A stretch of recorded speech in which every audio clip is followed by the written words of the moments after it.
country. Silly question, really, Gerard Henderson. 2 days on, and there's still, the royal wedding is still selling lots of newspapers. Well, I'm a Republican, Barry, but I think this is fair reporting. There's a great deal of interest in this. It was a great occasion. I watched it. I had to go out on Friday night. I watched the replay. It was a fine event, and you had a royal couple who, unlike 30 years ago, this royal couple clearly liked one another. He said to her she was beautiful. She said to him, are you happy? It was a nice occasion, and I think that there's a lot of public interest. There's a lot of reportage in the media, but if I were an editor, I'd write it on page 1, and I'd run it for some days. Not too many Republicans would have watched it live and then the replay. No, I had to go out. I went out and then I watched the replay. But look, it's a very important historical event in Westminster Abbey, and all the historic symbols around. For those of us brought up Catholics, there was even a portrait of Our Lady of Perpetual Succour on the within the Abbey, and I thought that was a great show too. So look, I think it's mean and trivial and a bit juvenile for those people in Australia and elsewhere who want to ridicule this function. Other weddings aren't ridiculed. Other religious functions are ridiculed. So a Christian wedding in Westminster Abbey should be respected, even if you are a Republican.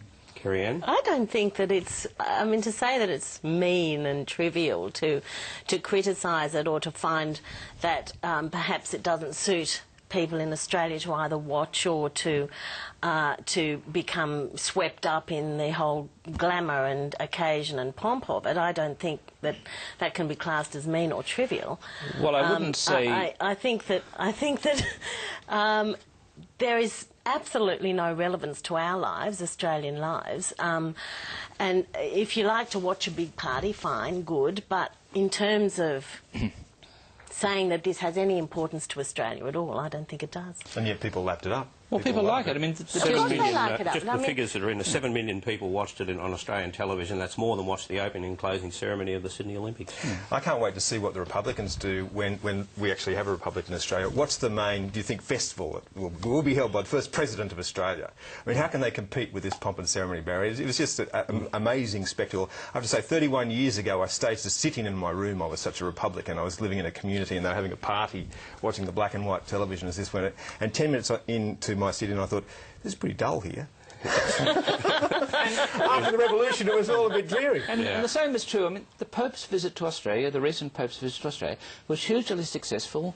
A lot of people liked it. A lot of people liked watching it, including a lot of young Australians. And you'll see with this royal wedding as well, a lot of young people liked it. I mean, some of the baby boomers and older may be a bit cynical about it, but a lot of young Australians liked it. Well, I think the question is being raised today. If they can put on a show like that with new, attractive people, then what hope have the Republicans got in the short term? And I guess the difference is with the President, you know, he'd actually be elected, wouldn't be inherited privilege. She. Yeah. Yeah. And the Pope actually is also... But, Kerry Anne, this morning some speculation about what the Queen might have said to Julia Gillard. Well, on a blog, Independent Australia, the Queen has apparently made it clear that an Australian Republic would in nowhere impair the affection and special relationship enjoyed between the two countries, and has said basically get on with it. And this is written by Tess Lawrence. And doesn't she say there that she wouldn't be offended if Australia became a republic while she was still alive? Absolutely, and she doesn't want to be seen as, you know, having to die off before such a thing became possible. And this is something that they have said for a long time, the monarchy. They've said it right back to when I recall writing this stuff back in Keating's time. So they're not changed their position. It's just that there's no political leadership in Australia to take this forward. And is this a sentiment, Gerard, do you think that the Queen would want Julia Gillard to pass on to the country?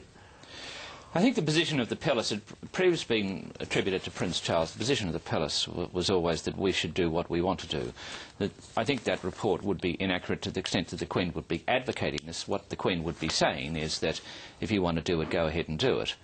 Whether that needs to be passed on, I think it's fairly widely known, but, I mean, these are matters for Australia. There was a serious report some years ago, that about 20 years ago, the Queen was upset when New Zealand looked like they were going alone, because I think she thought that New Zealanders would have a different attitude to the monarchy than the Australians. But I think it is expected that one day Australia might become a republic, and certainly the royal family doesn't want to stand in the way of that.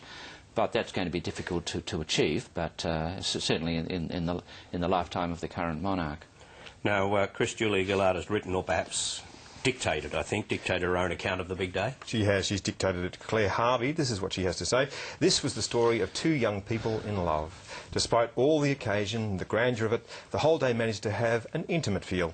It's their story. Just a story told in a different way to a wedding in a suburban backyard. Because when you look at the pictures, Barry, it's very much like my wedding, I thought. Didn't you think? Well, I haven't been invited to your I think wedding. the family portrait sums it up, doesn't But it? she's buried the lead, Barry, because, of course, the thing that we want to know are the things that we couldn't see and the things that happen behind the scenes. And so she talks about the drinks at 3 p.m. and she talks about the speeches. Now, Prince Charles spoke and then Prince William spoke. There was teasing in the sort of father and son kind of way, as you do in a suburban backyard. Prince William basically teasing Charles for being an old bloke, and Prince Charles giving a speech about how one day you're running around after the children, feeding them and looking after them, As and they then the do at next the thing you know, palace, yes. they're adults. Would he be able to find them at the other end of the palace? How often do you think Prince Charles fed the children? Oh, just Punchline. Just wondering out loud. Okay, and so, yes, and then he said he was sure the roles would soon be reversed and they'll be feeding him and looking after him. That'll happen too. Well, that does sound like a suburban wedding, actually. It does, actually. Usually Okay. after too many drinks, though. But isn't the point that you're not supposed to talk about what goes on in these dinners? That's against protocol. Or maybe she hadn't been briefed. Do you get death for that? Well, maybe she didn't care. Maybe she is a Republican. Maybe she will push this forward. All right, that's a Sunday paper.